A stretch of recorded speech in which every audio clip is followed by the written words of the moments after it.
me to read through the whole speech?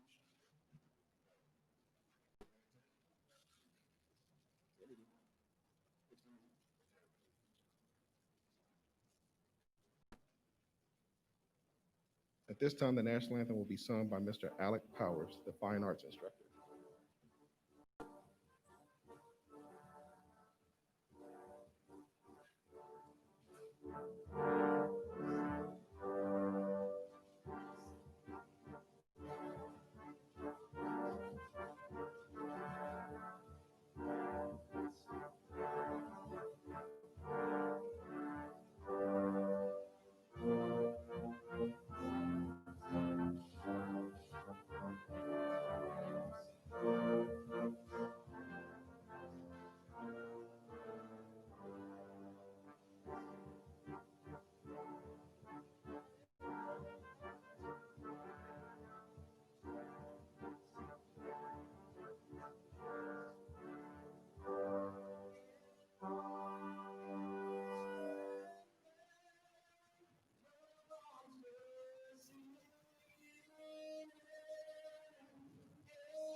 The September 11 attacks were a series of coordinated suicide attacks by Al Qaeda upon the United States on September 11, 2001.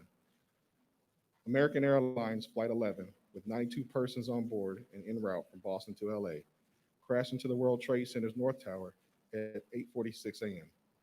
The North Tower collapsed at 10:28 a.m. after burning for approximately 102 minutes.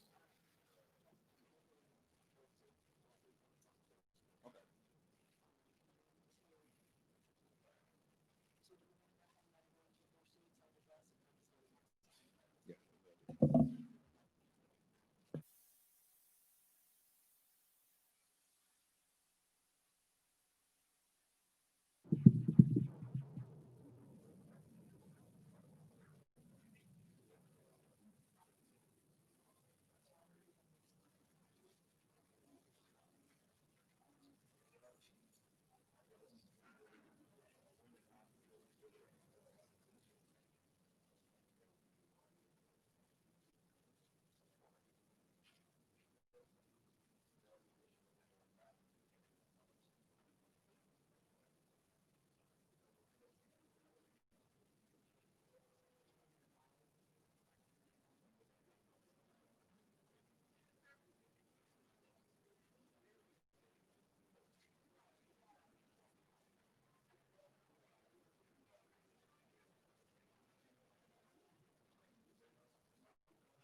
Our ceremony will begin in 3 minutes. At this time, please turn off all cell phones or silence them.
Before we begin, please turn off your cell phones or silence them.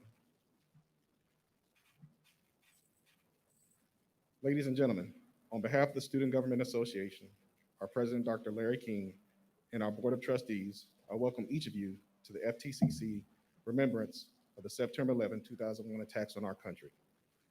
The unprecedented attacks on civilians and our American ideology will be etched in the minds of us that were alive on that day. Throughout the ceremony this morning, think about the innocent victims of the attacks and their families, but also the first responders that never returned home to their families and friends. Let us all affirm their loss and never forget their sacrifices. I extend special thanks to our guest speaker, Mr. William Bill Layman, the Cumberland County Emergency Services Honor Guard, Mr. Alec Powers, FTCC Fine Arts Instructor, and the members of the Student Government Association for making this a time of reverence and remembrance. Please rise for the posting of the colors by the Cumberland County Emergency Services Honor Guard and the singing of our national anthem by Mr. Alec Powers.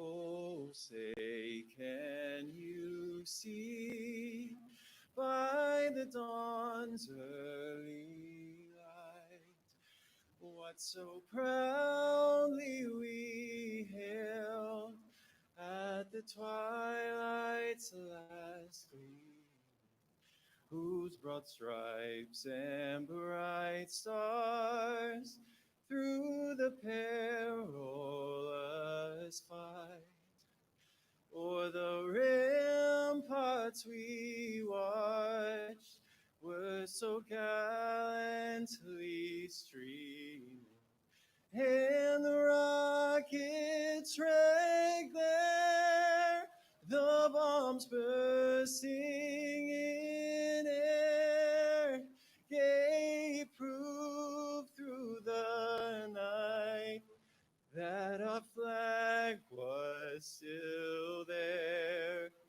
Oh, say does that star-spangled banner yet wave o'er the land of the free and the home of the brave?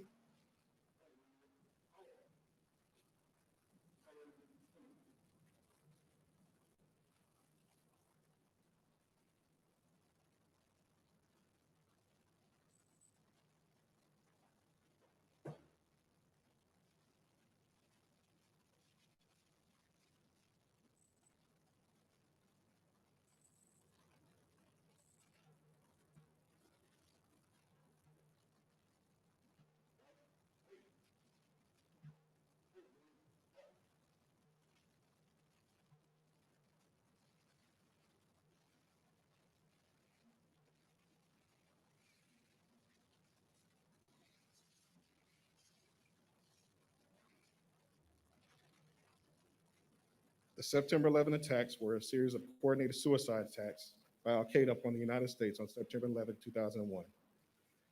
American Airlines Flight 11, with 92 persons on board and en route from Boston to LA, crashed into the World Trade Center's North Tower at 8:46 a.m. The North Tower collapsed at 10:28 after burning for approximately 102 minutes. When the North Tower collapsed, debris heavily damaged by the nearby 7 World Trade Center tower.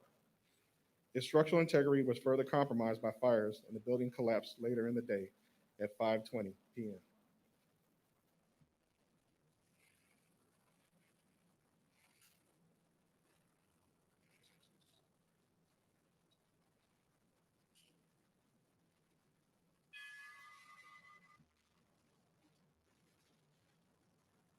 United Airlines Flight 175, with 65 persons on board and en route from Boston to LA, hit the South Tower at 9:03 a.m. It collapsed at approximately 9:59 a.m. after burning for 56 minutes.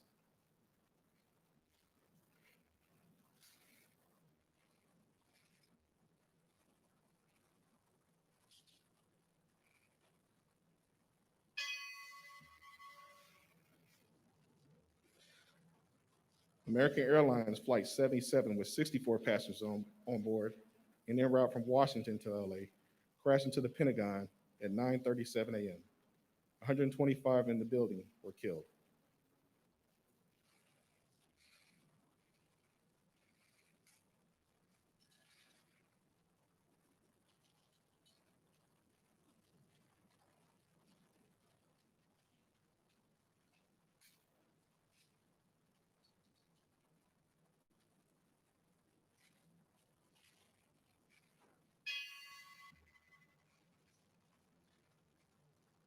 United Airlines Flight 93 had 40 persons on board. One of the hijackers gave the order to roll the plane once it became evident that they would lose control of the plane to the passengers. The aircraft crashed into a field near Shanksville, Pennsylvania at 10:03 a.m. In a 2002 interview with an Al Jazeera journalist, Khalid Sheikh Mohammed, organizer of the attacks, said that Flight 93's target was the United States Capitol, which was given the code name the Faculty of Law.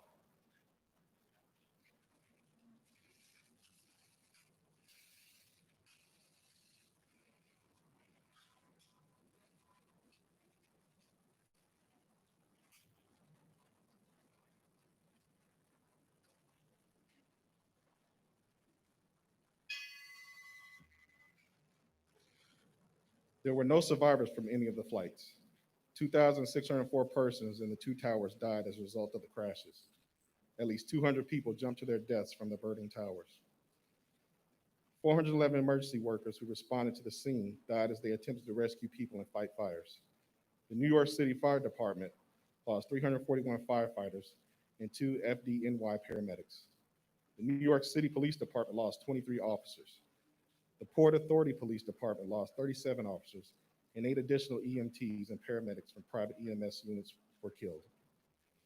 2,974 died in the attacks, and another 24 remain listed as missing. The overwhelming majority of casualties were civilians, including nationals of over 90 countries.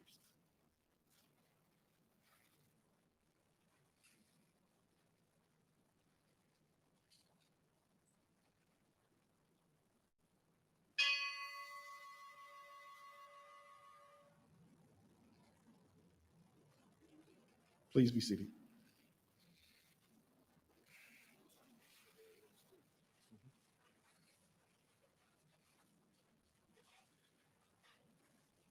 At this time, I'd like to introduce Dr. Mark Sorrells, who's the Senior Vice President of Academic and Student Services. Thank you, Jesse. And especially thank you to all the men and women that get up every day and put on a uniform to provide public service, to keep us safe, to keep us free. We're here today to remember a traumatic event in the history of our country. It influenced, it changed lives, it changed our country. It changed the trajectory. But out of the flames came a united force that was determined to work through and defeat terrorism. We stayed united, and we're united with the world. Today, you're going to hear a story, a very striking story. And I hope as you hear it, you will not only reflect on and remember those that gave the ultimate sacrifice for you and me, but also to remember and reflect on the togetherness that came from that and how working together our nation was able to resolve a major issue. We face similar issues today. We need to unite. We need to come together. Our speaker today is Mr. Bill Layman. Bill was the oldest of 5 siblings. When he graduated high school, he lost his father. Shortly thereafter, he joined a volunteer fire department on Long Island and began training to become an EMT and a paramedic. In 1995, he was hired by New York City as an EMS, but soon became part of the Special Operations Group as a paramedic in the Hazmat Battalion of the Fire Department of New York. In September 2001, Bill was training to become a communications technician with the Fire Department of New York's incident management team. He was downtown. He was just a few blocks from the World Trade Center.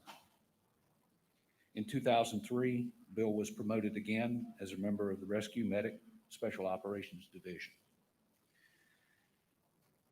Bill's the father of 5 children.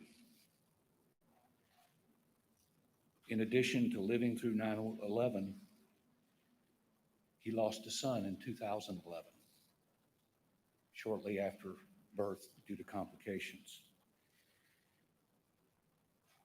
He also suffered with his wife and family through Superstorm Sandy, upon which Bill and his wife had a discussion and decided to leave New York. We were fortunate that you chose North Carolina. In 2014, he moved to the Fayetteville area and he initially worked as a paramedic in Cumberland County, Wake County, and at Fort Bragg. Bill enrolled at FTCC in 2018. We're so pleased that you chose FTCC to continue your career.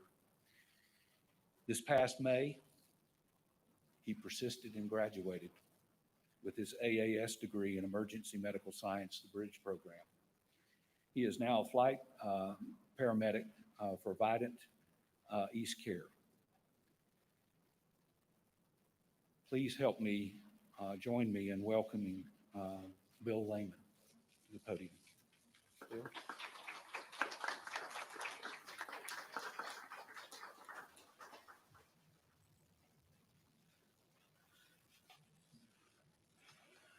Thank you, everyone. It's been about 14 years since I've told this story, so if it's a little rough, I apologize. The way I was told to introduce myself by a good friend of mine was, "My name is Bill Layman, and I am a survivor." I always have a difficult time finding the words to express the profound sadness that I feel as this day approaches. I usually disconnect from everyone and everything anywhere between the hours of 8:46 and 10:28. As yet another year passes, I remember those that made the ultimate sacrifice and think of those that are still to this day impacted by those events. Today we gather and embrace the memories of the mothers and fathers, sons and daughters, friends and coworkers, with so many souls that would never return to their loved ones. Today we stand together in solidarity and reverence to honor their memory. Even though I am overcome by an incredible sadness, I can't help but be reminded of the pride, strength, and resilience of everyone who responded that day and worked tirelessly on the rescue and recovery efforts. This is the day that 340 FDNY firefighters, 2 FDNY paramedics, 1 Roman Catholic priest were killed. This is the day that 60 police officers and 8 private EMS system providers were killed. This is the day that over 6,000 people were injured. 265 people who boarded 4 airplanes would not survive. 2,996 people would perish this day. This is the day America was attacked. This event was the single most catastrophic loss of public servants in American history. I'm going to briefly recount what happened to me the morning of September 11th. 7 a.m. Tuesday morning. It was a beautiful day from what I remember. I worked an overnight shift on the Upper West Side, and I got off on time at 7 a.m. I changed clothes quick, and I met up with some of the guys from work, and we took a subway down to Cortlandt Street. For those that don't know, Cortlandt Street is it's at the corner of Greenwich Street and Cortlandt Way, which is right under the World Trade Center as it stood in 2001. We were on our way to City Hall for training. It was a new program that would, a few years later, become the FDNY's National Incident Response Team. So about 8 o'clock, we arrived downtown. We ducked into a deli real quick, grabbed a coffee and a bagel, and we started walking to the 10 house, Engine 10, Ladder 10, to meet up with a couple more guys that were going to the class with us. I was tired because I had been awake probably almost 24 hours at this point, but I was looking forward to the training we were going to get. We finished talking and we started walking down Liberty Street, which brings us to 846. It's hard to imagine how much the world can change in just one instant. As we were walking, we heard something we had never heard before, like a screech and a boom that was completely unnatural. The ground shook beneath our feet. People began coming out from inside the stores and buildings we were in. After a moment, we located the source. It was about a block and a half away from us. We looked up and we saw smoke coming from the North Tower. I remember everybody with me. We dropped everything, coffee, bags, bagels, and we just took off running towards the tower. With all the traffic down there, it took a few minutes to get there, but we made it. What follows has really served to shape who I am today. This next event changed me. Up until this very moment, the scene was very surreal. It was kind of like slow motion. Um, I had never seen anything like this before, so it didn't register as being real. I could see everything, but it was like blurred colors. The building was on fire, smoke and glass were pouring and raining down on the street. We arrived just after the first alarm assignment did. We quickly discussed who would call dispatch to let them know we were here. We saw the battalion chief's truck and we began making our way to it. About 40 feet in front of us, a firefighter was walking down the side of the building, about 10 feet away from the wall. This firefighter, his name was Daniel Sir. He was struck by someone who jumped from the building. It's a scene I'll never forget, and I have etched in my mind forever. All the surrealness, the blurry colors, came dramatically into focus. We ran to them and immediately knew there was nothing to be done. We looked up and couldn't believe what we were seeing. There were tens of people jumping from the building. We began to direct incoming EMS resources where to stage. I made contact with the arriving EMS chiefs, and I was asked to secure an area for triage and treatment away from any falling hazards.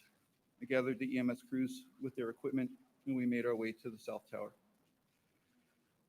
We began to treat the injured as they were coming across the walkway towards the Marriott. At this time, we had secured the Marriott for treatment and staging since it was so close. 9:02 a.m. The South Towers hit. This is the building I was in. We were in the lobby getting ready to set up treatment when Flight 175 struck. It was loud and fast. It shook the building so fiercely that things went flying all over the place. People across the lobby, a ton of debris was falling to the ground, harming countless people that were on the south side of the plaza. My buddy Ricky, who was with us, he was light duty because he had a shoulder surgery just about a week or so before. He saw one of our paramedics get hit by debris and went out to the courtyard to help them out. He looked back and yelled at me that he would be back, but he wouldn't. That was the last time I saw Ricky.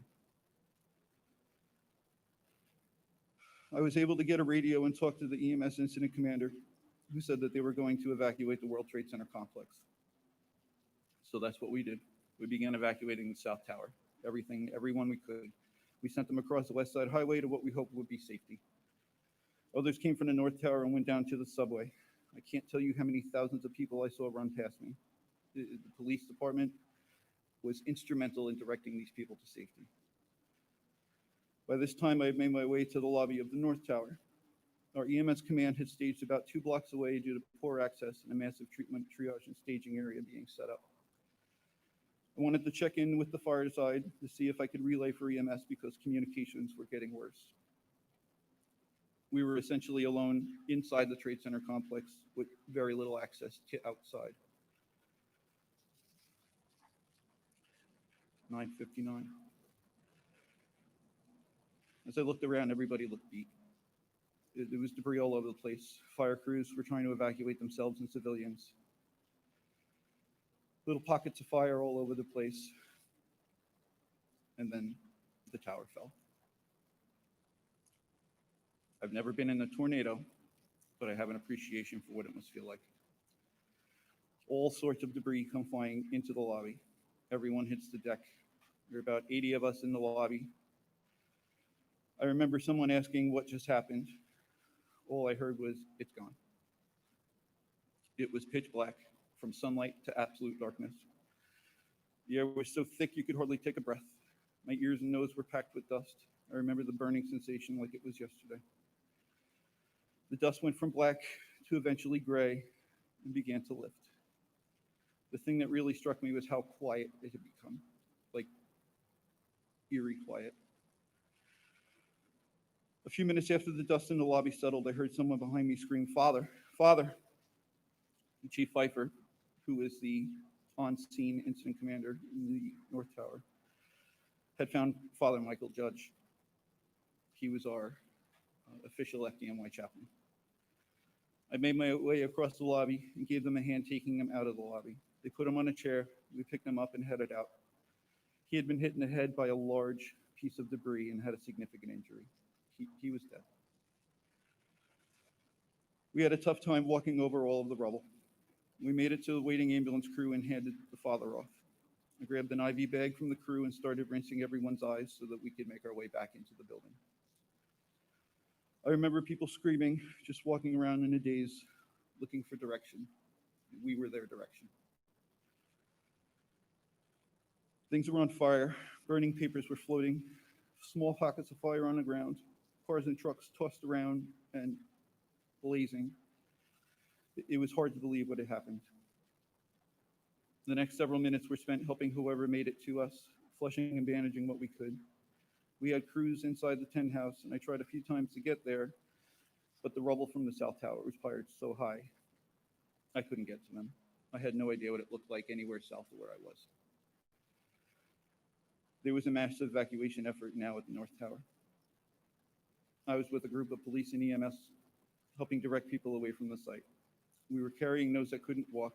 We were walking north from the courtyard towards Building 6 when the North Tower collapsed. It sounded like a freight train had walked right up behind me. A group of us began running towards Fulton Street and Greenwich Street, which is just northeast of the North Tower. I fell, being struck from behind by a piece of debris. I had a fairly significant cut on my leg. In that moment that I was on the ground, I made peace. I knew I wasn't going to survive this. Just as soon as I made peace, somebody grabbed my collar and dragged me into a building. The debris caught up to us and almost instantly began to pile up in front of where we were. There were about 30 or so people in the building. It was a small storefront. After a minute or so of looking around inside, through the thick, dark smoke, the front of the building we were in began to cave in. Unfortunately, this is where I have a memory block. I passed out for an hour or two from being hit. Eventually, we were rescued within 2 or 3 hours. It was before noon, and I was taken to a hospital, bandaged up, stitched up, and like any good public servant, went back to work for another 36 hours straight. We continue to gather every year and will continue for as long as we can. We have a duty to those that died and those that continue on, carry on our legacies. To my brothers and sisters in public service, it's important to be there for each other, look out for and after one another. We are a family, and if one of us is suffering, we're all suffering. Events like these can cause lasting scars that will never heal, but with the right support system, will fade slightly over time. If anytime any one of you feels like you are at the end, call me. I would much rather listen to your problems than your eulogy. To quote Father Michael Judge, if you descend into somebody else's private hell and stand there with them, it ceases to be hell. To all of the fallen, we will never forget.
Bill, thank you for sharing your story.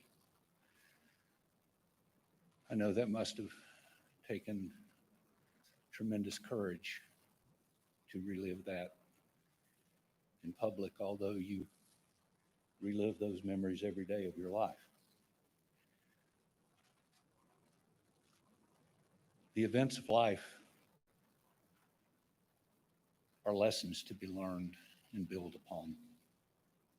We remember those that served that day, that died that day, that were injured that day, so that we can learn and grow and get better. Thank you to the public servants that are here today. I hope you will go out of here and thank each and every one of them when you encounter them for the sacrifices they make every single day so that we can enjoy safety, security, and freedom as we go about our lives. I hope you will also reflect on what it means for us as human beings today in the challenges we face in society. We must band together. We must put humanity first. We must always, always show compassion and love for our fellow human beings.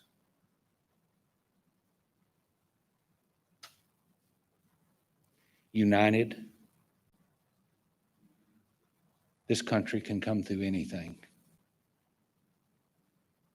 We need to unite. We need to look at the lesson that came from the pain and the devastation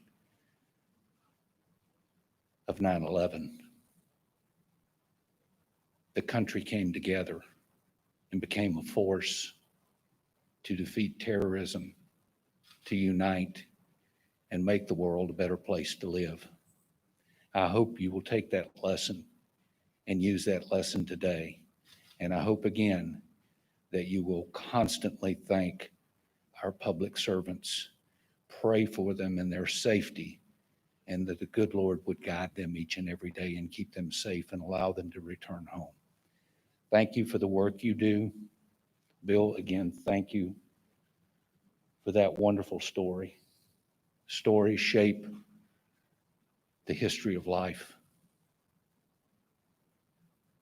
Thank you for the students that are here, Jesse, for SGA, and the fine work that you do in leading this group and the work that all these young men and women are doing to help make this a great place to attend and improve yourself through education.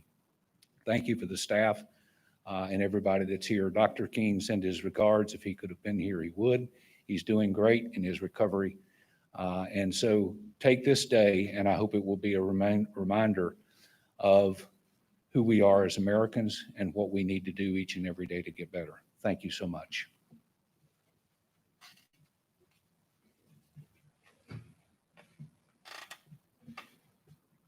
At this time, please rise for the retiring of the colors by the Cumberland County EMS Honor Guard and the Plane of Amazing Grace by Mr. Doug Elwell.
Ladies and gentlemen, thank you so very much. This concludes our ceremony.